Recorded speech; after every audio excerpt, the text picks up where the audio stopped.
Yo, Ryan Sav back again with another Talk and Play. Thank you so much for being here. If you're new to the channel, hit the like button if you like this video. There's a subscribe button floating around somewhere that you can also press if you would like to keep up with future Talk and Play episodes or just any content that I do with my YouTube channel moving forward. Also, if you decide you want to share and let the world know that you have found another blurred on the internet who is making dope content, I would appreciate that as well. If you are returning to the channel, thank you so much for being here once again. You already know what the fuck the vibes is. It's Talk and Play. It's a show where I talk about something while I play video games.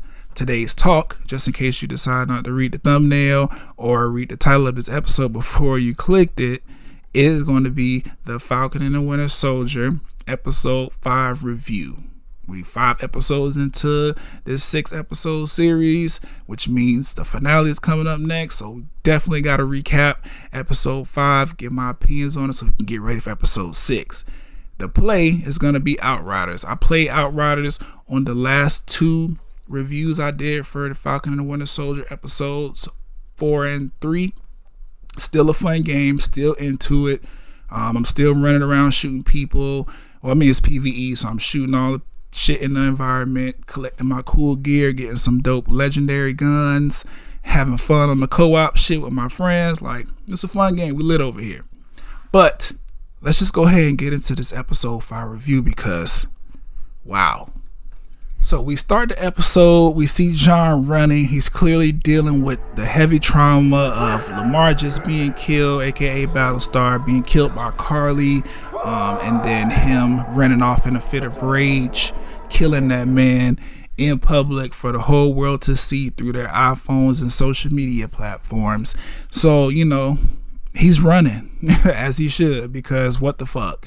Sam and Bucky end up catching up with him though, and they try to talk to him. You know, Sam's trying to tell him like, hey man, you know, maybe if you just turn yourself in and explain the situation, they'll go easy on you. Please, like, you don't have to be like this, but we need that shield back. John's not having it. He's like, oh no, y'all trying to take the shield from me, y'all got to fight me for this shit. He's still souped up on, you know, the super soldier serum and all the adrenaline pumping through his body, so he ready to brawl. Bucky's like, fuck that, let's get it. They end up fighting, you know what I'm saying. John was holding his own against the 2 now, but you know, super soldier serum is there helping him out, so of course. And then, you know, he's pretty good at fighting, got some good combat skills because it's military, but he's holding his own. Eventually, you know, he knocks Bucky out briefly, and then it looks like he's about to kill Sam. He plucks the wings from his back, so the Stark wings are officially broken and decommissioned. He attempts to do the same thing that he did to the man in that Riga Square and try to kill Sam, but Bucky intervenes, saving Sam's life. Hooray for them and their friendship. That's dope. They end up tag teaming John to the point where they get him pinned down and they break his arm. That broken arm leads to the shield being recovered and we finally have the shield back in Sam's possession where it should have never left in the first place. We cut over to the next scene and Sam and Bucky are regrouping, trying to discuss, you know, Carly's whereabouts and the fact that she's pretty much MIA. She could be anywhere in the world. They have no leads, but Torres enters the building and explains the situation to them and that the U.S. government is taking control, so it doesn't matter that they don't have any leads because it's not their problem anymore, according to Torres anyway.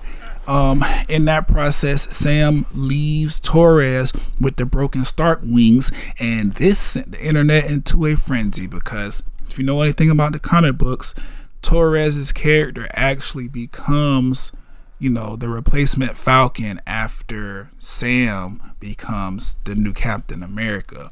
So everybody was in a, you know, little excitement mode or whatever, just because, oh, Torres has wings now, he's about to be Falcon or whatever.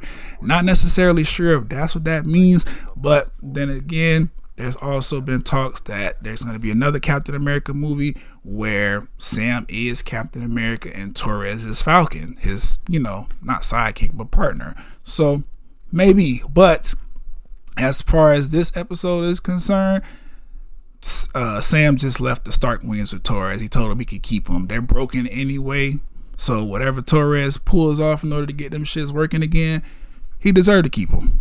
In this next scene, we're at John's hearing where he is being stripped by the government of all of his privileges. He is no longer Captain America. That title is gone. In the process of this entire hearing, he loses his temper and kind of flips out on whatever this man is named that's taking everything from him, which in turn leads him to lose everything. He's doesn't have rank anymore and no benefits. They're pretty much tossing him to the side. You killed somebody, it went global, you're done, which understandable. But in the process of the hearing, John says fuck this and walks out. He sits down to kind of collect his thoughts. He's being consoled by somebody who I still have not learned the name of this girl. I still don't know who she is. She's telling him he needs to go and talk to Battlestar's people and get them together, make sure they understand the situation. And during that conversation, he is approached by this lady named Val. She seems, shady, suspect, all of the evil is coming off of her. But she makes it clear, you took that super soldier serum, you're valuable to a lot of people. I'm about to make something happen with you. So answer the phone when I call. She also revealed that the shield does not actually belong to the American government and that it exists in some legal gray area. I'm assuming that it has something to do with the Wakandans. They probably actually own the shield, and the gray area is that it's American property as long as they say it is. I don't know, but I'm assuming that this little fact is how Sam is going to help Sharon get her name clear, because if the shield does not actually belong to the government, then she shouldn't be on the run because she didn't really steal anything from them. But we'll see what happens moving forward in this series. That's just me speculating. In the next scene, we catch up with Carly and the Flag Smashers. They're regrouping at the refugee camp where Adonia's memorial service was held to find out that the GRC took everyone in that refugee camp, obviously because they were helping Carly out. This pisses Carly off even more, and now she's really ready to take action. Meanwhile, Bucky catches up with Zemo at the Sokovia Memorial. Obviously, he's still very, very, very heartbroken about the fact that the Avengers destroyed his home country, and now all he has is these rocks to look at, but it is what it is. He's reflecting. Bucky catches up with him. He explains to Bucky that Carly is too far gone in her radicalism and that he needs to kill her if he wants all of this shit to stop. Bucky, on the other hand, has something else in mind. He pulls out a gun and, kind of makes it seem like he's about to kill Zemo, but instead, he turns Zemo over to Aya and the Dora Milaje. They take him where he is going to be. Aya said he's going to be on the raft for the rest of his days. I'm not sure what that means, but he pretty much going to be in prison in Wakanda forever until he dies. I'm happy with that. But in the closing of this scene, Bucky asks Aya for a favor, and instantly I already knew he about to ask them to, design Falcon a new suit. It's going to have the vibranium wings. I'm excited to see it. Now, this next scene in particular is very, very important to me. I felt like, Marvel's doing a fantastic job in this entire series with having these conversations about being black in America and what that means for, superheroes and people that do good things on behalf of this country. Isaiah really reveals a lot to Sam in this scene and really opens up to him, explaining that, his eyes are open to the way that they treat black people in this country because he watched all of these amazing military men come back from the war after serving their country just to racism and hate.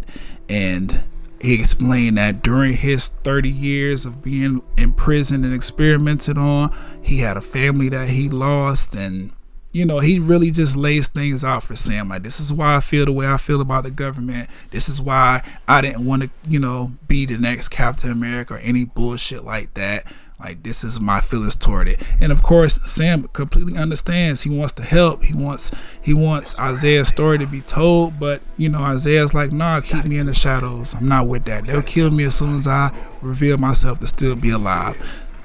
Somebody took pity on me. in the process of me being experimented on. They got me declared dead. They gave me all of my personal belongings. The last pieces of items that I have left connected me to my family. Like, I'm good. Leave me alone. I'm fine. This causes Sam to realize he needs to do some real deep self-reflecting. So he calls Sarah and lets her know he's on the way home. So he finally gets home and, you know, the boat is still a mess. Sarah is still in the financial bind that she was in way back in episode 1. We went to the bank to try to get some money to fix things. So he's like, you know what? Let's put in some calls to our community men and women, you know, people who our family has helped. Apparently, Sam's family has a rich history in this town, and these people are more than willing to help him restore this boat so that his family could not lose their legacy. While Sam is in the process of galvanizing all of his neighbors and community men and women to help get the ship together, Bucky shows up with that favorite from the Wakandans in a super dope black and silver box. I'm just ready for this man to open this shit so we can see this fucking suit and these wings. Like, I'm excited about it. But that's beside the point. While dropping off the gift from the Wakandans, Bucky decides he's gonna stay and help everybody fix the boat. While this is happening, John visits Lamar's family to, you know, tell him everything that happened. But of course he's lying, obviously, to, you know, spare their feelings. He doesn't want them to know that the person who actually killed Lamar is still out and alive and well and terrorizing the planet. So, you know, he lies about that and kind of takes a walk to get some self-reflection done.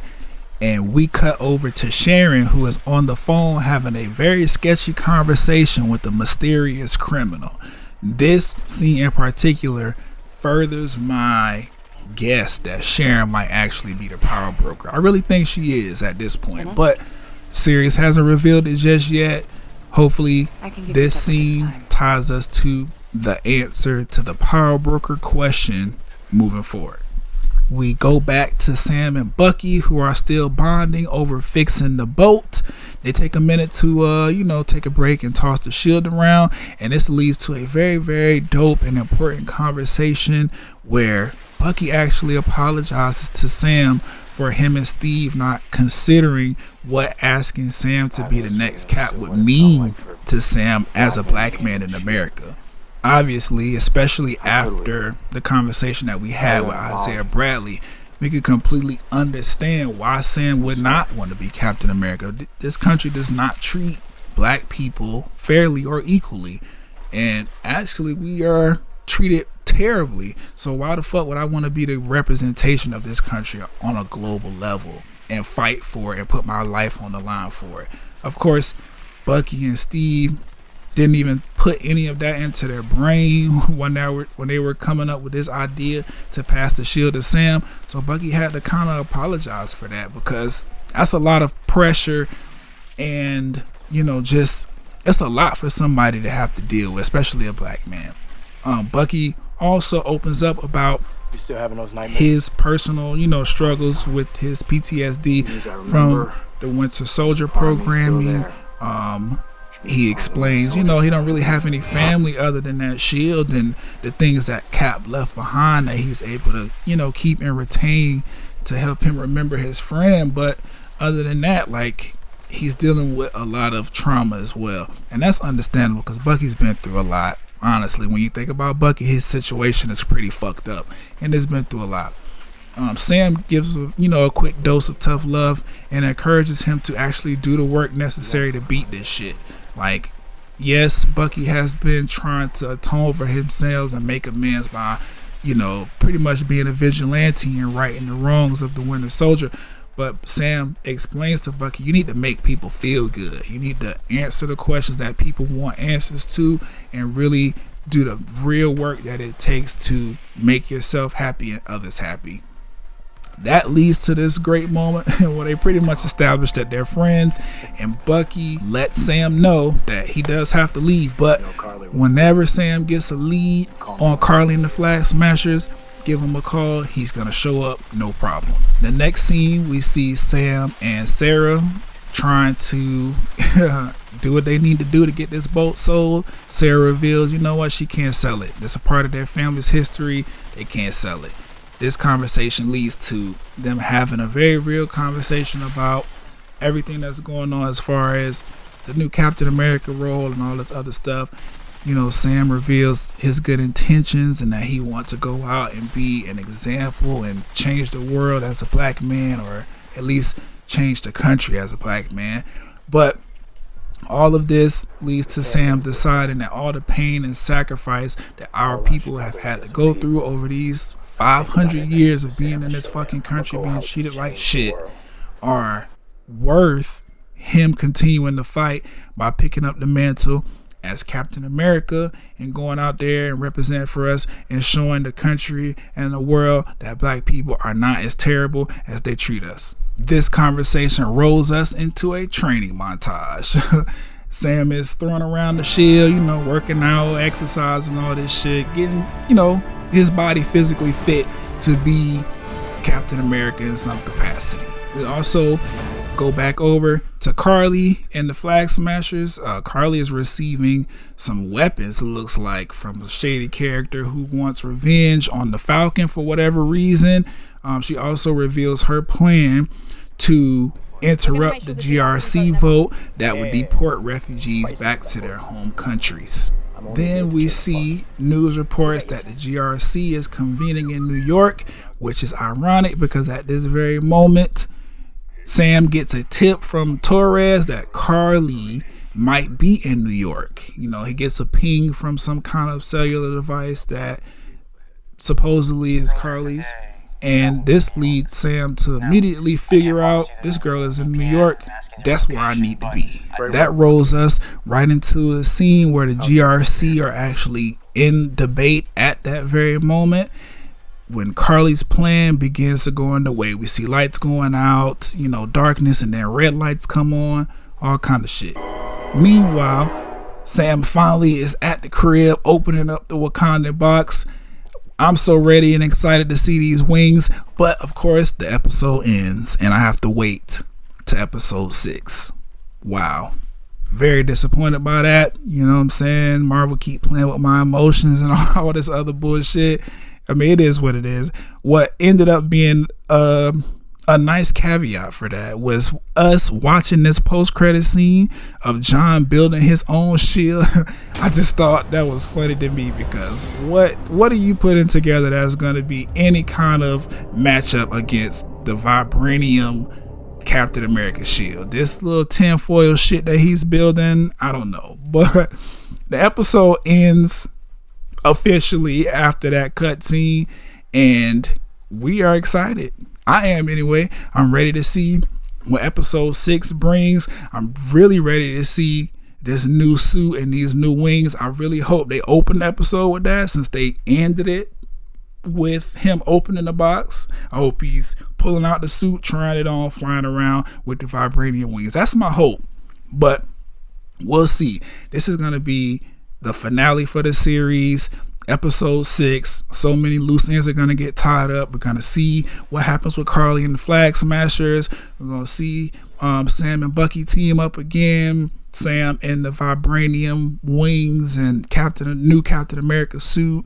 Find out who the power broker is, what's going on with Sharon. Like, episode 6 is going to be packed. I'm pretty sure it's going to be over an hour long. I'm excited.